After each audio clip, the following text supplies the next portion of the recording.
Paris, late 18th century. A city of elegance, philosophy, and dazzling lights, but also a city of hunger, injustice, and fear. Behind the glittering salons and the wealth of the nobility, millions of ordinary citizens were living in misery. And then, in 1789, the impossible happened. The people of France rose up, and the world would never be the same again. The French Revolution was not just an event. It was a storm that shook the foundations of an entire kingdom. It destroyed centuries of monarchy, spread the idea of liberty across continents, and showed the terrifying extremes of what happens when injustice collides with fury. But what truly happened when the City of Light plunged into chaos? Why did ordinary citizens turn against their king? How did ideals of freedom transform into years of terror? And why does the French Revolution still echo today as one of the most important and darkest chapters of history? Today, on AI History, we reveal the real story of the French Revolution. Don't forget to like this video, subscribe to the channel, and hit the notification bell. And tell me in the comments, if you lived in Paris in 1789, would you stand with the revolutionaries or stay loyal to the king? By the late 18th century, France was in deep crisis. Decades of war, extravagant spending by the monarchy, and a rigid class system had left the country on the edge of collapse.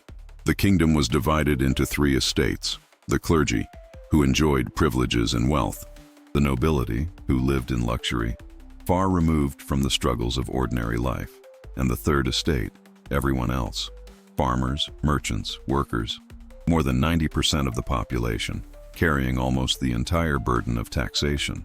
While the elite dined in Versailles, ordinary citizens in Paris lined up for bread. Hunger, resentment, and anger grew. Philosophers like Voltaire and Rousseau inspired new ideas: liberty, equality, the right of the people to challenge authority. In 1789, King Louis XVI summoned the Estates General to solve the financial crisis. But instead of unity, it unleashed confrontation. The Third Estate broke away, declaring itself the National Assembly, representing the true will of the people. France was now on a collision course with revolution. On July 14, 1789, the anger of the people erupted. Crowds in Paris, fearing repression, stormed the Bastille, a medieval fortress prison that had become the symbol of royal tyranny. The fortress fell after hours of fierce struggle. Its fall was not just military, it was symbolic. The people had attacked the very heart of oppression. The news spread like wildfire. Across France, peasants rose against local lords. The monarchy's authority began to crumble. The Bastille, once a feared prison, was torn down stone by stone. What had been a symbol of fear was now transformed into a symbol of liberty. July 14th became forever remembered as the day the people proved that power no longer belonged only to kings. The months that followed were marked by chaos and transformation. The National Assembly abolished feudal privileges and drafted the Declaration of the Rights of Man and Citizen, proclaiming liberty and equality for all. But the king and queen resisted change. Their lavish lifestyle, especially that of Queen Marie Antoinette, became a target of anger.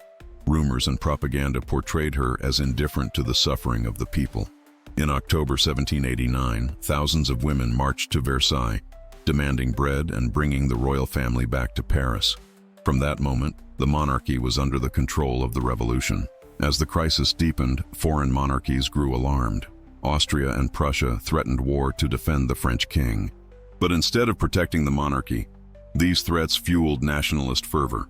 The revolution was no longer just about reform, it was about survival. By 1792, the monarchy collapsed completely. The king was imprisoned, and France declared itself a republic. The old order had fallen. What began as a revolution for liberty soon spiraled into paranoia and violence.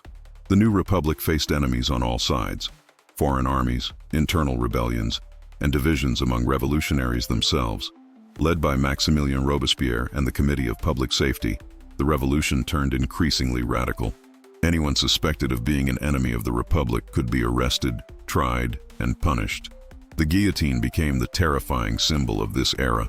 Nobles, priests, and even revolutionaries who disagreed with Robespierre faced a tragic fate. Fear reigned in Paris. The ideals of liberty and equality had given way to suspicion and control. The City of Light was now drowning in chaos, and the very revolution that promised freedom was devouring its own children. By 1794, even Robespierre himself was overthrown, marking the end of the Reign of Terror. But the scars it left on France would remain for generations. Out of the chaos, a new figure began to emerge: Napoleon Bonaparte. A young, ambitious military officer, he rose to prominence during the wars that followed the Revolution. By 1799, after years of instability, Napoleon seized power, declaring himself first consul and later emperor of the French.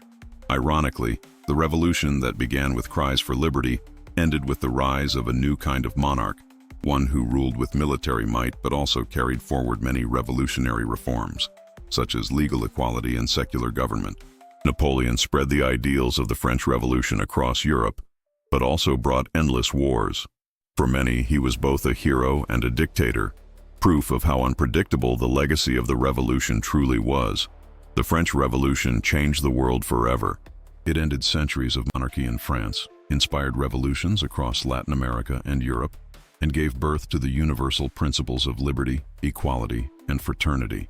But it also revealed the dangers of unchecked power, paranoia, and the thin line between justice and terror. Today, France celebrates July 14th, Bastille Day, as its national holiday, a reminder of the moment when ordinary citizens challenged tyranny. The revolution remains a story of contradictions: hope and fear, freedom and oppression, light and darkness. It was the moment when Paris, the city of light, plunged into chaos, and from that chaos, a new world emerged. The French Revolution was not just a turning point in history, it was a warning and an inspiration. It showed the power of people united for change, but also the dangers of fear and extremism. The fall of the Bastille, the cries for liberty, the rise and fall of leaders, all of it reminds us that history is shaped not only by rulers, but by the choices of ordinary men and women. And now I ask you, do you think the ideals of the French Revolution, liberty, equality, fraternity, have truly been achieved in our modern world? Or are we still fighting the same battles today? Don't forget to leave your opinion in the comments, hit the like button, subscribe to AI History, and ring the notification bell so you don't miss our next journey into the past. Because history, even in its darkest chaos, always has something to teach us.